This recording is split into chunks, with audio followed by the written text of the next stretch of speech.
Well, welcome everyone. Glad you're able to be here today as we celebrate the life of Joybelle Snarr. So I'm Jim Cormack. I'm going to lead this service for Joy. I'm an elder in the Church of Jesus Christ of Latter-day Saints. And Joy was an active member of our congregation, very much loved.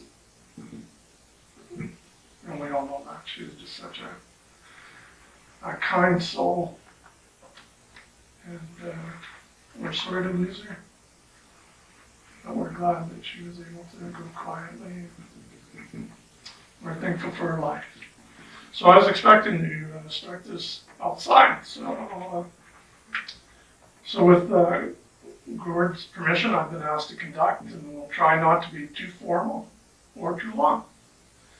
So this service is being videoed today so that Gord's sister Kimberly can watch and hear, and other family members will have. And I guess according to the obituary, it's going to be posted on the website. So.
Dear kind Heavenly Father, we, thy children and friends of Joy and family, gather together to honor her and the life that she lived.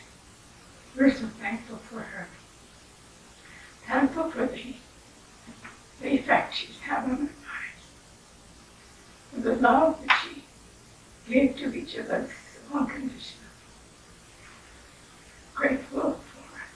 example she has been for the love that she gave to all of us and for the joy that she spread around wherever she went. We're grateful indeed, Father, that she has been in our lives for the years that she has, and we're thankful now that she has peacefully left and gone to live with thee. We pray, Father, thou wilt let thy comfort be surrounding her, her dear son, Paula, and her daughter, and all who will sorely miss her company. We pray that thou wilt bless her as she goes to join her family on the other side. And bless us all this day, that we may rejoice in a life well lived. And we say these things now, humbly, in the name of Jesus Christ. Amen. I guess I'll give the eulogy today for Mom. I'll start with the obituary. We posted on the Morris Funeral Home website and other publications. Joybelle Snarr, 86, of Morris, passed away peacefully on Tuesday, May 5th, 2020, at the Red River Valley Lodge. She's survived by her son, myself, Gordon, Paula, daughter Kim Karlstrom, with her husband Carrie, granddaughters Ashley, Travis Hoff, Tracy, and her husband Bobby Robinson, and also Shannon Siverson, who was a step-granddaughter for a while. Grandchild Blake, Owen, Chase, Vera, Jen, Ronan, and Winry, the newest addition to Tracy's family. She was predeceased by her husband Leslie Charles Snarr and brothers Jack and Gordon Rowan. Joy was a teacher at Silver Plains School and then substitute teacher and loved to sing. She was a member of the Women's Institute, Morris, involved with Girl Guides, and an active member of the LDS Church Dalhousie Ward. We wish to thank the Red River Valley Lodge for great care they took of Joy in the last years. In lieu of flowers, donations may be made to the Alzheimer's Society of Manitoba and the Red River Valley Lodge. It's very much appreciated.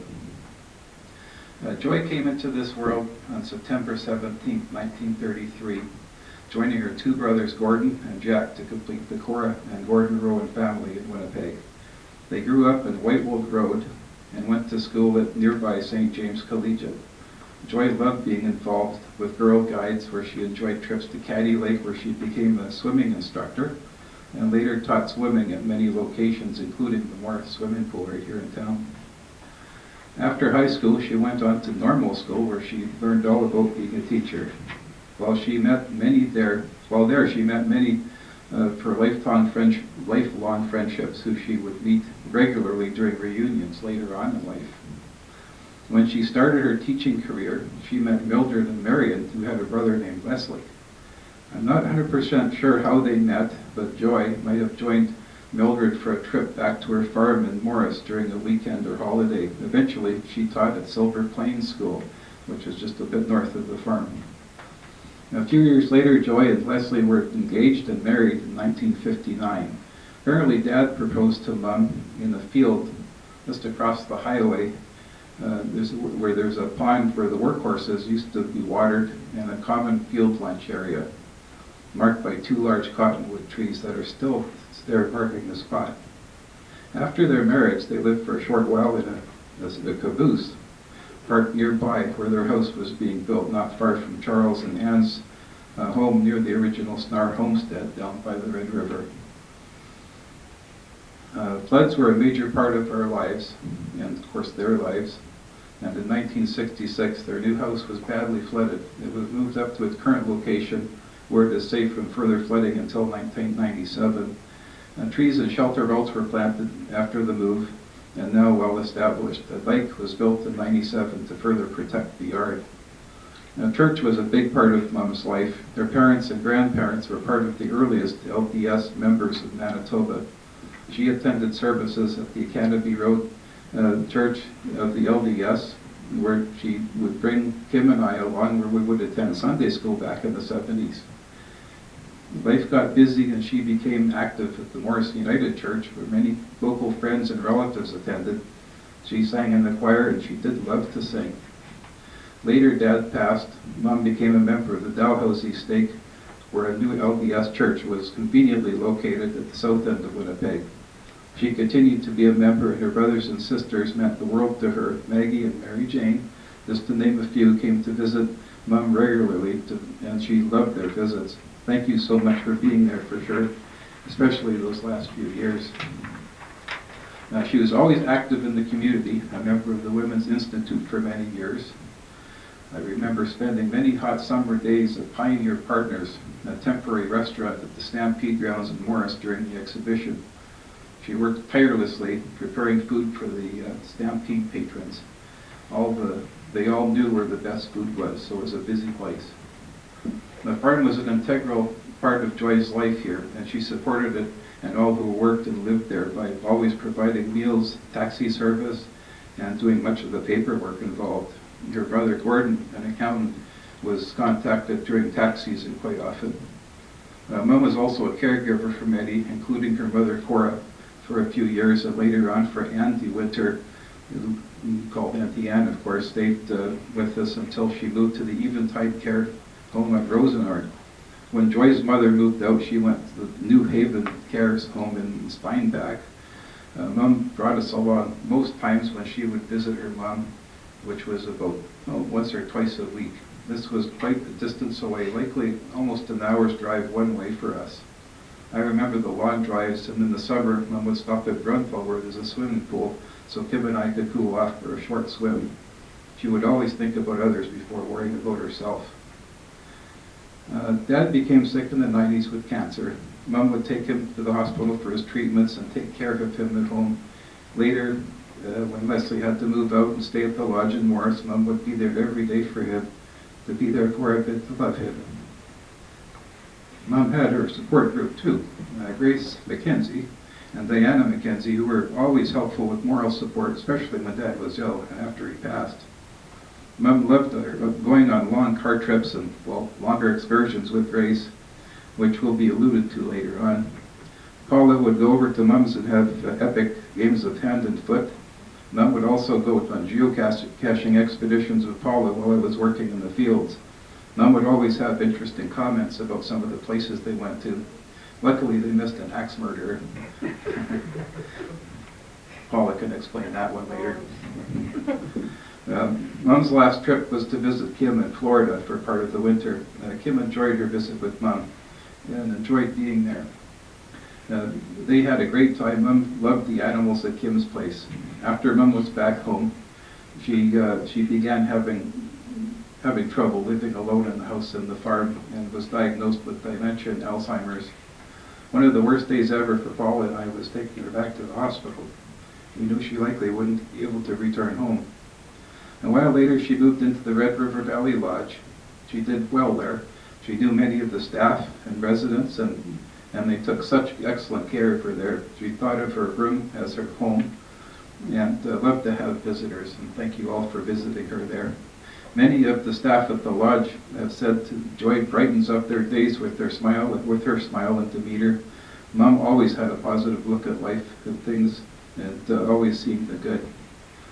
Joy did have a computer and iPad to help her keep in touch with everyone. Looking at pictures, videos, commenting. Luckily, we all have this technology today to keep in touch when we have to be so isolated. She loved all the kids' pictures, videos, and posts from her friends and relatives. Being able to FaceTime with Mom a few days ago was priceless, and being able to hear Kim on the phone on Tuesday morning was very fortunate.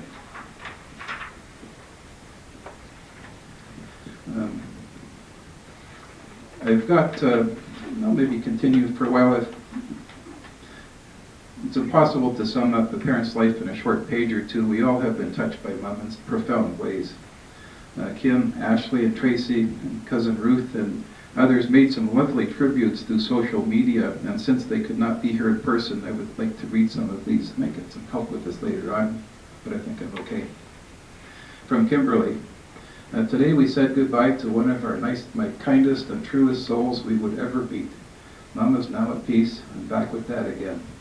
Their love for each other was something else. Dad worshipped the ground Mom walked on, and Mom was always there for him as well. Gordon and I got to say our goodbyes this morning to Mom as she passed away shortly after. Mom was one of the kindest person. I don't remember a time growing up where we didn't have someone staying with us because she couldn't stay home alone anymore. And we were all just not ready for them to go into a nursing home. So our home was always in between. Mom or Dad never had a second thought of welcoming someone into our home. And oh Lord, never left our place hungry. Mom would always cook up a storm. And Dad would add to your plate if he didn't think you had enough to eat. Lots of laughs. I know a lot of you remember that happening. My grandpa was the same, Charles. He rarely took no for an answer on that one. Mom will always be remembered for a kind and gentle soul and that smiley face, as well as her beautiful voice. She was always singing. Oh boy, did she love singing in the choir. Her and Eva's voices would almost give you chills up and down the back of your neck. Their voices were so beautiful together. When Mom started to lose her voice and couldn't sing anymore, it took something from her. You could see it in her eyes. It hurt her when she would try. That was something I truly missed when I moved out. I could go on and write a book on everything Mom and Dad did for us, our grandkids, and so many other people. Sometimes I don't think she realized how many lives she affected and how many people she loved that loved her dearly. Okay, and this is from Tracy. You're missed more and more every day. Words cannot express how much love we have for you and how much you are missed by so many people. Everyone that ever got the pleasure of meeting you met an angel. You are really one of a kind. You taught me so much in life. From the many board games and card games to how to swim in the pond and to just being such a caring and compassionate person just like you. You were my idol, my hero, my everything. I already see you in Winry, always smiling and caring, and don't forget those curls. It won't be the same without you, but I know you're up there with Grandpa watching over us, finally at peace, singing nonstop and sharing all your stories about each and every one of us down here. This isn't goodbye. It's a we will see you again next time. We love you, Grandma. And Grams is what Tracy calls her, forever imprinted on our hearts. And from Ashley, I got an email from her a couple days ago. My grandma was beyond an amazing woman. I looked up to her because in my eyes she could do anything. Plant the garden, easy. Make butter tarts from scratch, why not? Teach the grandkids to swim, no problem. She did everything with a smile on her face. And a tune in her head. Most of the time, that tune in her head randomly came out of her mouth at any given time of day. And she sang a lot. I remember a time when I was a little thinking maybe she's a Disney princess because they sing all the time too. One of my favorite memories is when Grandpa let me get on the CB to announce the boys in the field that lunch was ready. The best was when they were too busy to come in, so we got to go out to the field to bring it to them. Grandma had a full lunch pack for everyone, so we could eat out in the field too if we wanted. Christmas at Grandma's was always memorable. She let us grandkids sleep in her big, beautiful Christmas tree, sleep by her big Christmas tree.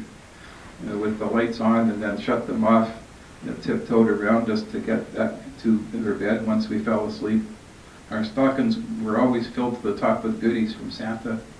I can remember thinking how rude Santa was for giving us kids such amazing things and only giving Grandpa a food scale and a book.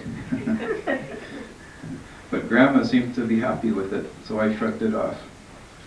Grandma was the best teacher. She taught us how to swim in the family pond at the farm.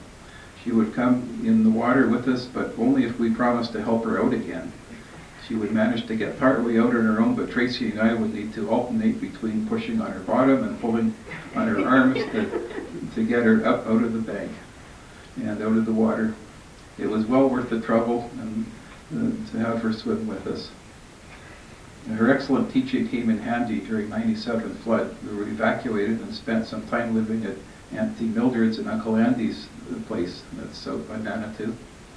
School wasn't over yet, so we had backpacks full of work and needed to be homeschooled. My grandma and Aunt Mildred made sure to teach us all the lessons and did it better than our teachers ever could. My grandma had more patience than anyone I know, and she gave in to mine and Tracy's demands for cheese and jelly sandwiches with the crust off, delivered directly to our fort we made out of her famous dining room table. When we would whine about how we're dying of boredom, she would stop what she was doing and somehow put together supplies for an incredible craft for us to do together. And during our preteen years, not once did I see her pulling out her hair while Shannon and Tracy danced in her living room to the Backstreet Boys while I was singing along to Bass and Spice Girls in the other room. Never will I forget how she would rock me to sleep singing a Grandma's Girl lullaby that she would throw in my name, Ashley Joy, into the lyrics of, "Grandma, you will be missed greatly. I know that your presence will always be there with me. Thank you for being such an incredible role model and for loving me unconditionally." And from Ruth McKenzie, down in California. Today we lost a beloved family member, Auntie Joy. Auntie Joy was my grandmother's very best friend. As a child, she would frequently greet me at the airport. She was a family chauffeur and didn't regret the trips. She embarrassed me for years, always in front of a good-sized audience recalling, "And then there was a time, Ruthie, you got off the airplane and announced, 'Sure, I'm glad we finally got here, my underwear stinks.'" Her uproarious laugh would then echo for what seemed like days. As a child, I thoroughly enjoyed visiting the Snarr farm, learning what combines were, baking pies, preparing lunch for the men. Auntie Joy welcomed everyone to her home, and never would a visit pass without that characteristic ringing laughter. She was a cousin by marriage. She was always be my favorite aunt. Like my grandma, she took delight in anything silly. She loved performances, young people, and games. The day Grandma moved to town was one of the few times I heard her swear. She was concurrently planning the Snarr's 25th wedding anniversary, and the gift had been left out. Auntie Joy was coming in the house, and Grandma let out a frenzied shriek in her Gracie way, "Move that damn lamp." As I think about it now, the momentousness of the occasion was the least of Grandma's concerns. She wanted to honor and thank her very best friend and her first newborn nephew with a truly special surprise gift. But it scared the hell of us kids that day. The memory we lived here in California was in 1990, a California trip. She and Grandma came down intending to visit Disneyland and to get Mickey Mouse gifts for Ashley and Tracy, visit Hearst Castle, and attend, maybe become a contestant on The Price is Right. The two were most invested in the latter, with the matching maple leaf flag t-shirts and, I kid you not, a notebook full of prices they had collected over months to practice in bed after arriving. It would have been all fine except the two got practicing and laughing so loud my mother had to get out of bed and to shush them and threaten to split them up if the two didn't quit giggling and pipe down. Auntie Joy was full of laughter, music, love, and mirth. She made those around her feel appreciated, interesting, and equally full of magnificent humor. I finally found a quiet moment in this busy day to consider her passing. The world would be less of a place without her. My character, my ability to laugh with my entire body and being exists in part due to her extraordinary example. We loved her much as she loved all of us, and for those who experienced being enveloped by her blanket of love, You know how very much this is. Our thoughts are with Kim, Gordy, Paula, Ashley, and Tracy, and how lucky we are to have her as long as we did. Let's go back a couple pages here because I got little things out of order on this copy. And I'd certainly like to thank Corey from the Morris Funeral Home for his help in this trying time. We also want to thank the Red River Lodge, the staff, nurses, technicians for taking such stellar care of Mother. We can't praise them enough. Mom couldn't pin a better home with such caring people, many she had known for years, and they were certainly Mom's angels. Mom should have had a larger service, but with the situation we are in, it's not possible. Goodbye for now, Mom. Love you.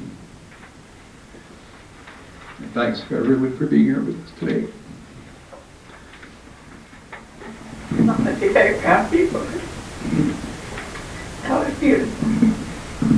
I found a little poem that I thought was very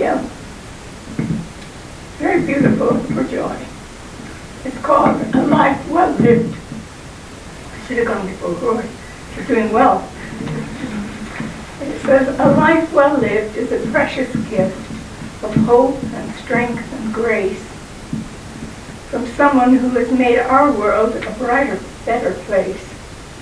It's filled with moments, sweet and sad, with smiles and sometimes tears, with friendships formed and good times shared, and laughter through the years.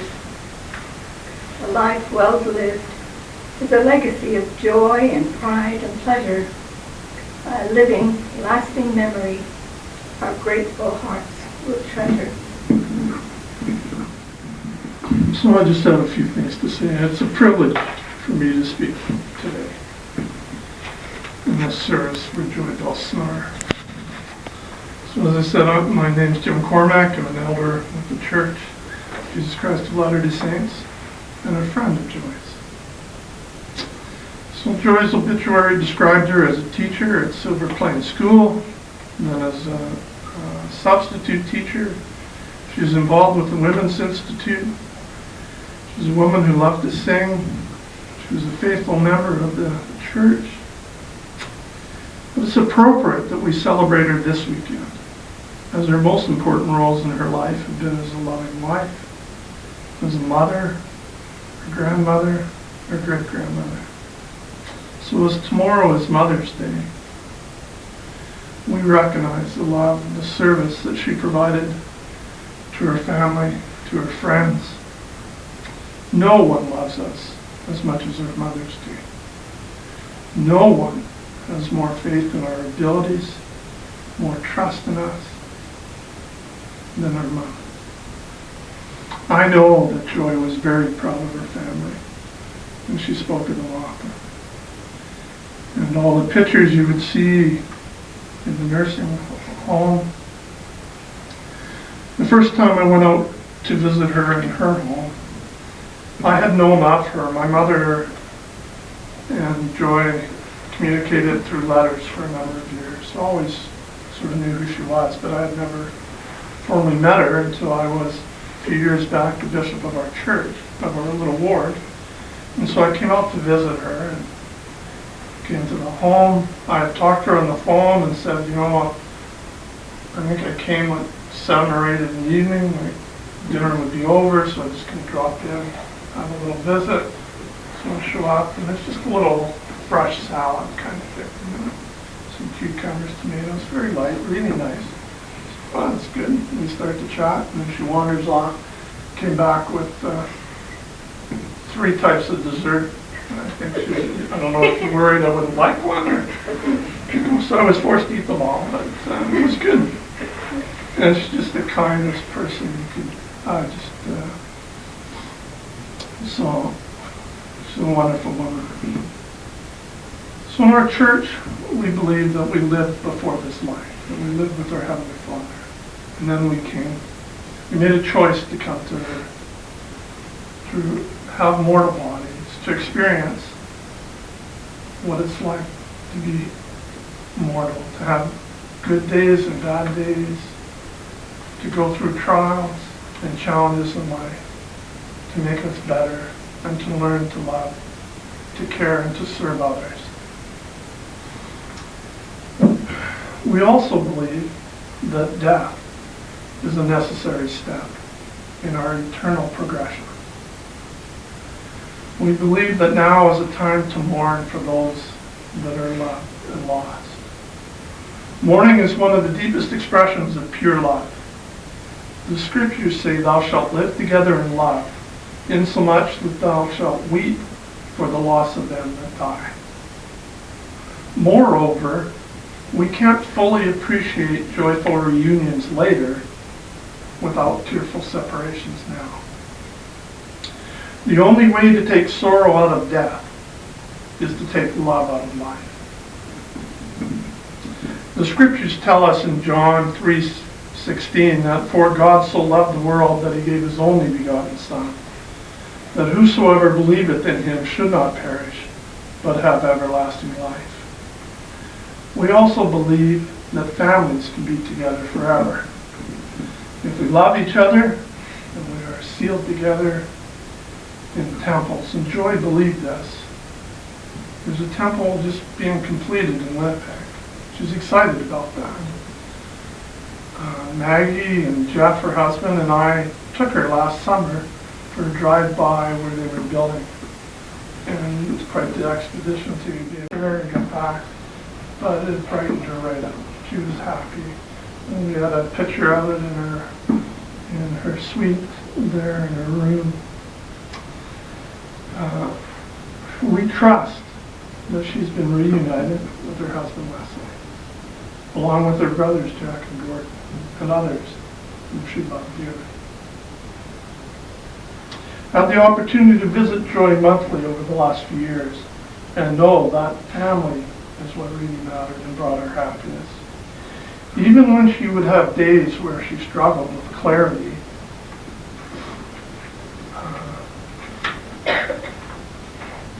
if I spoke about her family, asked how Gord was doing, how the farm was, she would sort of come to, perk up, and have a little bit of a conversation. And if I talked about the church, talked about some of her friends there, again, the same thing. I often played music from my phone, but with pictures, like with a choir singing, so she could watch it. And she would, that would always cheer her up. And then she would, look a little later, she'd be trying to sing along. So I always tried to pick hymns that I thought she might know, so that she could do that. But I just want to testify to you that God lives, that he loves each one of us, that we will all be resurrected, and we will all see our loved ones again. I'm grateful for that trust that it gives me, and that faith it gives me in the way that I look at life.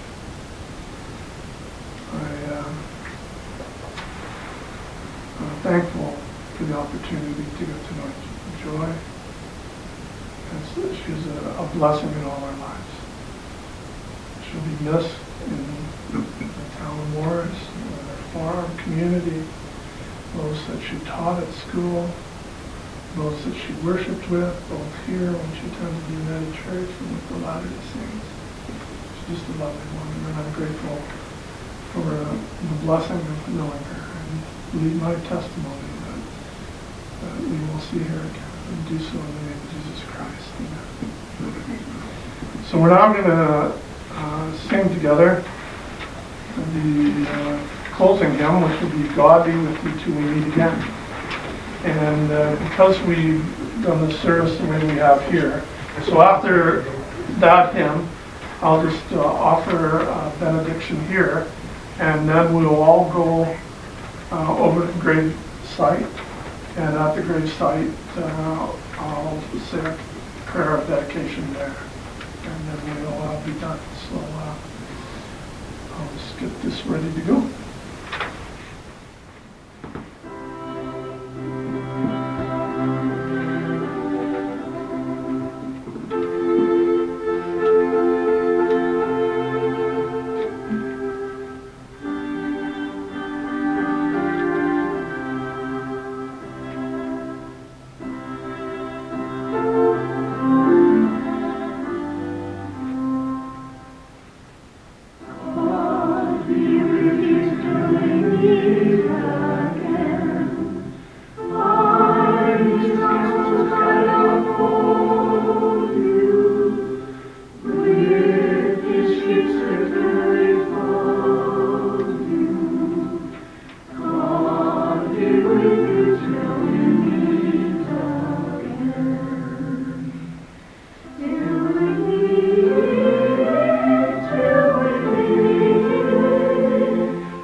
Our Father in heaven, we give thee thanks this day for our blessings in life, particularly with the blessing of Joybelle Snarr. And we pray that thou might bless each of us and we might be able to hold dear our thoughts and memories of joy, that we might be able to think often of her and what she's meant to us. We pray particularly that thou wilt bless Gord and Kimberly and her extended family, that they might have strength in a short while as they come to terms with losing a loved one like that. We give you thanks this day for this opportunity to honor her and do so in the name of Jesus Christ. Amen.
Our Heavenly Father,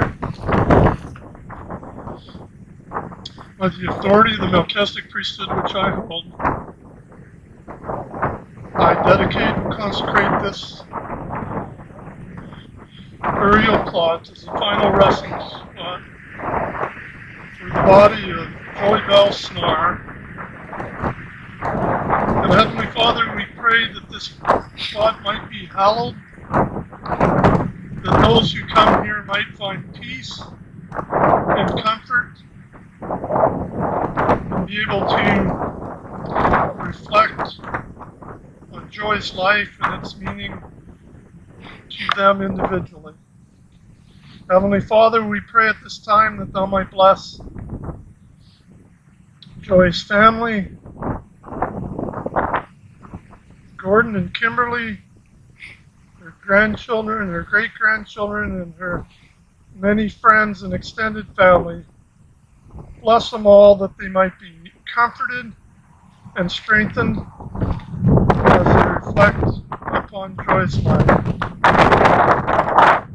Pray that the spot might be hallowed until the day of the resurrection. We're thankful again for this opportunity to come together to pay tribute to a wonderful woman. And we offer this prayer in the name of Jesus Christ. Amen.